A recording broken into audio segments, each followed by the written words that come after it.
ಭಾರತ ಪಾಕ್ ಗಡಿಯಲ್ಲಿ ಆತಂಕದ ವಾತಾವರಣ ನಿರ್ಮಾಣವಾಗಿರುವ ಹಿನ್ನೆಲೆಯಲ್ಲಿ ಪ್ರಧಾನಿ ನರೇಂದ್ರ ಮೋದಿ ತಡರಾತ್ರಿ ಸೇನಾ ಮುಖ್ಯಸ್ಥರೊಂದಿಗೆ ಸಭೆ ನಡೆಸಿದ್ದಾರೆ.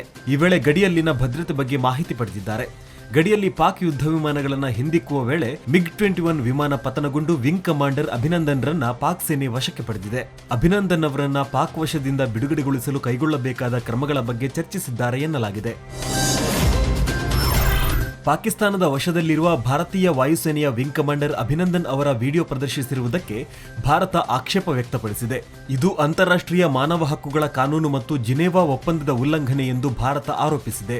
1949ರ ಒಪ್ಪಂದದ ಪ್ರಕಾರ ಯುದ್ಧದಲ್ಲಿ ಸೆರೆಯಾದವರನ್ನ ಮಾನವೀಯ ರೀತಿಯಲ್ಲಿ ನಡೆಸಿಕೊಳ್ಳಬೇಕು, ಗಾಯಗೊಂಡ ಕೈದಿಗಳಿಗೆ ಚಿಕಿತ್ಸೆ ನೀಡಬೇಕು, ಶಿಕ್ಷೆ ನೀಡುವಂತಿಲ್ಲ ಎಂದಿದೆ.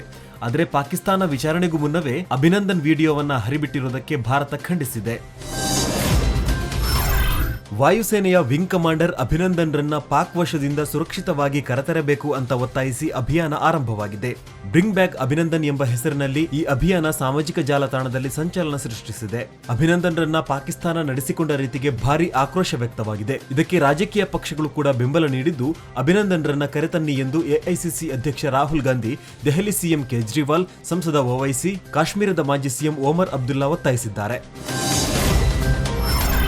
ಜಮ್ಮು ಕಾಶ್ಮೀರದ ಗಡಿಯಲ್ಲಿ ಬಿಗುವಿನ ವಾತಾವರಣ ಸೃಷ್ಟಿಯಾದ ಹಿನ್ನೆಲೆಯಲ್ಲಿ ಇಂದು ನಡೆಯಬೇಕಿದ್ದ ಎಐಸಿಸಿ ರಾಷ್ಟ್ರೀಯ ಕಾರ್ಯಕಾರಿಣಿ ಸಭೆಯನ್ನ ಮುಂದೂಡಲಾಗಿದೆ. ಲೋಕಸಭಾ ಚುನಾವಣೆ ಹಿನ್ನೆಲೆಯಲ್ಲಿ ಇಂದು ಅಹಮದಾಬಾದ್ನಲ್ಲಿ ಕಾರ್ಯಕಾರಿಣಿ ಸಭೆ ನಡೆಸಲು ಎಐಸಿಸಿ ತೀರ್ಮಾನಿಸಿತ್ತು. ಆದರೆ ಇಂತಹ ಸನ್ನಿವೇಶದಲ್ಲಿ ಸಭೆ ನಡೆಸುವುದು ಸರಿಯಲ್ಲ. ನಾವು ರಾಷ್ಟ್ರದ ಜನರ ಹಾಗೂ ಸರ್ಕಾರದ ಪರವಾಗಿ ನಿಲ್ಲಬೇಕಿದೆ ಅಂತ ಎಐಸಿಸಿ ಅಧ್ಯಕ್ಷ ರಾಹುಲ್ ಗಾಂಧಿ ಸೂಚನೆ ನೀಡಿದ್ದಾರೆ. ಈ ಹಿನ್ನೆಲೆಯಲ್ಲಿ ಸಭೆಗೆ ತೆರಳಬೇಕಿದ್ದ ಮಾಜಿ ಸಿಎಂ ಸಿದ್ದರಾಮಯ್ಯ ಕೂಡ ತಮ್ಮ ದೆಹಲಿ ಪ್ರವಾಸ ರದ್ದು ಮಾಡಿದ್ದಾರೆ. ಮಂಡ್ಯದಲ್ಲಿ ರಾಜಕೀಯ ಚಟುವಟಿಕೆಗಳು ಗರಿಗೆದರಿದ್ದು, ಸಿಎಂ ಕುಮಾರಸ್ವಾಮಿ ಶಕ್ತಿ ಪ್ರದರ್ಶನದ ಬೆನ್ನಲ್ಲೇ ದಿವಂಗತ ಅಂಬರೀಶ್ ಪತ್ನಿ ಸುಮಲತಾ ಜಿಲ್ಲಾ ಪ್ರವಾಸಕ್ಕೆ ಮುಂದಾಗಿದ್ದಾರೆ. ಇಂದು ಬೆಳಗ್ಗೆ 10 ಗಂಟೆಗೆ ಬಸರಾಳು ಮಾಯಮ್ಮ ದೇವಾಲಯದಲ್ಲಿ ಪೂಜೆ ಸಲ್ಲಿಸಲಿದ್ದಾರೆ. ಬಳಿಕ ಮಂಡ್ಯ ನಗರದ ಮಾಜಿ ಸಂಸದ ಜಿ ಮಾದೇಗೌಡ, ಆತ್ಮಾನಂದ, ಮಾಜಿ ಶಾಸಕ ರಾಮು ಸೇರಿದಂತೆ ಹಲವು ಕಾಂಗ್ರೆಸ್ ಮುಖಂಡರ ನಿವಾಸಗಳಿಗೆ ಭೇಟಿ ನೀಡಲಿದ್ದಾರೆ. ಇದೇ ವೇಳೆ ದೊಡ್ಡ ಅರಸನಕೆರೆಯಲ್ಲಿ ಇಂದು ಅಂಬಿ ಪುತ್ಥಳಿಯನ್ನು ಅನಾವರಣಗೊಳಿಸಲಿದ್ದಾರೆ.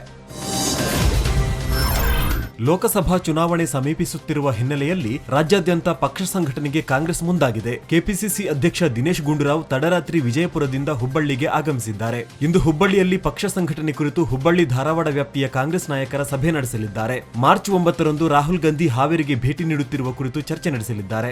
ಸಭೆಯಲ್ಲಿ ಬೆಳಗಾವಿ ವಿಭಾಗದ ಕಾಂಗ್ರೆಸ್ ಉಸ್ತುವಾರಿ ಮಾಣಿಕ್ಯಂ ಠಾಗೋರ್, ಮಾಜಿ ಸಚಿವ ವಿನಯ್ ಕುಲಕರ್ಣಿ, ಶಾಸಕ ಪ್ರಸಾದ್ ಅಬ್ಬಯ್ಯ ಸೇರಿ ಇತರ ನಾಯಕರು ಭಾಗವಹಿಸಲಿದ್ದಾರೆ. ರಾಯಚೂರಿನಲ್ಲಿಂದು ಬಿಜೆಪಿಯಿಂದ ಮೋದಿ ವಿಜಯ ಸಂಕಲ್ಪ ಯಾತ್ರೆ ಹಮ್ಮಿಕೊಳ್ಳಲಾಗಿದೆ. ಈ ಯಾತ್ರೆಯಲ್ಲಿ ಬಿಜೆಪಿ ರಾಜ್ಯಾಧ್ಯಕ್ಷ ಬಿಎಸ್ ಯಡಿಯೂರಪ್ಪ ಭಾಗವಹಿಸಲಿದ್ದಾರೆ. ನಗರದ ಗಂಜ್ ವೃತ್ತದಿಂದ ಸಂತೋಷಿ ಹೋಟೆಲ್ವರೆಗೂ ಬೃಹತ್ ಬೈಕ್ ರ್ಯಾಲಿ ಹಮ್ಮಿಕೊಳ್ಳಲಾಗಿದೆ. ನಂತರ ಖಾಸಗಿ ಹೋಟೆಲ್ನಲ್ಲಿ ಹಮ್ಮಿಕೊಂಡಿರುವ ಕಾರ್ಯಕ್ರಮವನ್ನು ಬಿಎಸ್ವೈ ಉದ್ಘಾಟಿಸಲಿದ್ದು, ನಂತರ ಜಿಲ್ಲಾ ಬಿಜೆಪಿ ಮುಖಂಡರು ಮತ್ತು ಕಾರ್ಯಕರ್ತರ ಜೊತೆಗೆ ಸಭೆ ನಡೆಸಲಿದ್ದಾರೆ. ಸಿದ್ದರಾಮಯ್ಯ 5 ವರ್ಷ ಸಿಎಂ ಆಗಿದ್ರು, ಹೀಗಾಗಿ ಮಲ್ಲಿಕಾರ್ಜುನ ಖರ್ಗೆ ಅವರಿಗೆ ಅವಕಾಶ ನೀಡಿ ಅಂತ ನಾನು ಹೇಳಿದ್ದೆ ಎಂದು ಜೆಡಿಎಸ್ ವರಿಷ್ಠ ಎಚ್.ಡಿ. ದೇವೇಗೌಡ ಹೇಳಿದ್ದಾರೆ. ಹಾಸನದ ಅರಸೀಕೆರೆಯಲ್ಲಿ ಮಾತನಾಡಿದ ಅವರು, 224 ಸ್ಥಾನಗಳ ಪೈಕಿ ನಮ್ಮದು ಕೇವಲ 37 ಸ್ಥಾನಗಳಿವೆ. ದೇಶಕ್ಕೆ ಸ್ವಾತಂತ್ರ್ಯ ತಂದುಕೊಟ್ಟ 130 ವರ್ಷಗಳ ಇತಿಹಾಸ ಇರೋ ಕಾಂಗ್ರೆಸ್ ಪಕ್ಷದ ನಾಯಕರೇ ನಮ್ಮ ಬಳಿ ಬಂದು ನಿಮ್ಮ ಮಗನೇ ಸಿಎಂ ಆಗ್ಬೇಕು ಎಂದ್ರು. ಆದ್ರೆ ನಾನು ಯಾವುದೇ ಕಾರಣಕ್ಕೂ ಬೇಡ ಅಂತ ಹೇಳಿದ್ದೆ. ಕಾಂಗ್ರೆಸ್ ನಾಯಕರು ನಿಮ್ಮ ಮಗನೇ ಸಿಎಂ ಆಗ್ಬೇಕು ಅಂತ ಒತ್ತಾಯ ಮಾಡಿದಾಗ ಒಪ್ಪಿಕೊಂಡೆ ಅಂತ ಎಚ್.ಡಿ. ಹೇಳಿದ್ದಾರೆ. ಕ್ರೇಜಿ ಸ್ಟಾರ್ ರವಿಚಂದ್ರನ್ 2ನೇ ಪುತ್ರ ವಿಕ್ರಮ್ ರವಿಚಂದ್ರನ್ ಚೊಚ್ಚಲ ಸಿನಿಮಾ ಹಾಡಿನ ಚಿತ್ರೀಕರಣದ ಮೂಲಕ ಶುರುವಾಗಲಿದೆ. ಸಹನಮೂರ್ತಿ ನಿರ್ದೇಶನದಲ್ಲಿ ಚಿತ್ರ ಸೆಟ್ಟೇರಿದ್ದು, ಅರ್ಜುನ್ ಜನ್ಯ ಸಂಗೀತ ನೀಡಲಿದ್ದಾರೆ. ಮಾರ್ಚ್ 1ರಿಂದ ಸಿನಿಮಾದ ಸಾಂಗ್ ರೆಕಾರ್ಡಿಂಗ್ ಆರಂಭವಾಗಲಿದ್ದು, ಇನ್ನೂ ಚಿತ್ರಕ್ಕೆ ಯಾವುದೇ ಹೆಸರು ಫೈನಲ್ ಮಾಡಿಲ್ಲ. ಚಿತ್ರದ ಶೂಟಿಂಗ್ ಮೇ 1ರಿಂದ ಕೇರಳದಲ್ಲಿ ಶುರುವಾಗಲಿದ್ದು, ಚಿತ್ರಕ್ಕಾಗಿ ವಿಕ್ರಮ್ ಭರ್ಜರಿ ತಯಾರಿ ನಡೆಸಿದ್ದಾರೆ.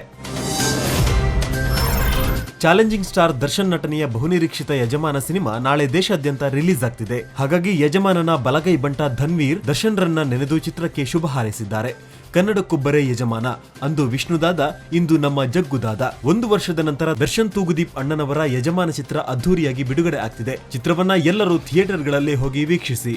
ದಯವಿಟ್ಟು ಯಾರು ಪೈರಸಿ ಮಾಡಬೇಡಿ ಅಂತ ಫೇಸ್ಬುಕ್ನಲ್ಲಿ ಬರೆದುಕೊಂಡು ಅಭಿಮಾನ ಮೆರೆದಿದ್ದಾರೆ.